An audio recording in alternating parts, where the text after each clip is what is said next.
Why is April O'Neil depicted as black in the new Magic the Gathering Teenage Mutant Ninja Turtles crossover? I didn't really want to do a video on this because the majority of people that I'm seeing complain about this are just being overtly racist and are not actually asking in good faith. Also, I'm seeing people say that this is ginger erasure because April O'Neil is a ginger character and there is kind of a trend in media of ginger characters being changed to be black. If you're one of the people that's actually trying to engage in this conversation in good faith, let's talk about the history of April O'Neil. April first appeared in issue 2 of the original Mirage run of Teenage Mutant Ninja Turtles, and I've seen a lot of debate online about whether or not this is a white woman. And because this is in black and white, you obviously can't confidently say that she's a redhead. And this is her as she appears in issue 3, so like, you could definitely make the argument that this is a Caucasian woman. However, this is how she starts to appear from issue 4 onward, leading credence to the statement that she was racially ambiguous at best. And I've seen a lot of people point to issue 2's reprint cover. Again, it's important to know that this is a reprint, and that this cover art was not made by Eastman or Laird, the creators of Ninja Turtles. This artist definitely interpreted her as a Caucasian woman with red hair. However, if we're gonna go band for band on covers, this is her on the cover of issue 11, and this is a first printing, and this is artwork by Eastman and Laird. This depiction of April is at least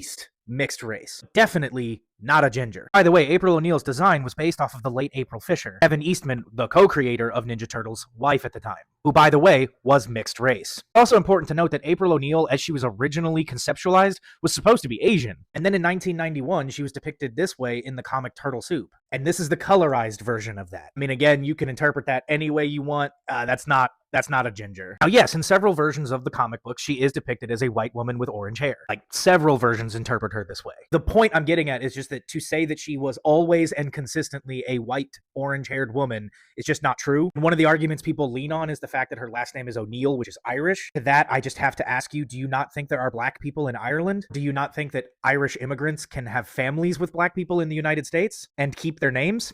Anyway, moving on. In the original live-action Teenage Mutant Ninja Turtles, she was played by Judith Hoag, who is a white woman, but is not a ginger. She has blonde hair. And then in the 2 sequels, she was replaced by Paige Turco, who is also not a ginger, is a blonde woman. And then in the Michael Bay movies, she was portrayed by Megan Fox, who is a brunette. In fact, the only live-action version of April O'Neil that has depicted her as a redhead is from 10-inch Ninja Turtles. Do with that what you will. Now, if we're talking about the cartoon versions of April O'Neil, she's been depicted 6 different times. And yes, 4 of those times, she is a redhead. 2018's Rise of the Ninja Turtles had her black, and 2023's Mutant Mayhem had her black. And this might be a stretch, but the 2003 version, that is clearly a dye job. She is not a natural redhead. I guess to sum it all up, the point that I'm trying to make here, that April O'Neil's race and hair color has been fluid since the conception of the character, and to say definitively that she is a Caucasian ginger is just factually not true based on the history of the character, and this is in fact not even the first or second or potentially third time she's been depicted as black. So like, I don't know, get over it.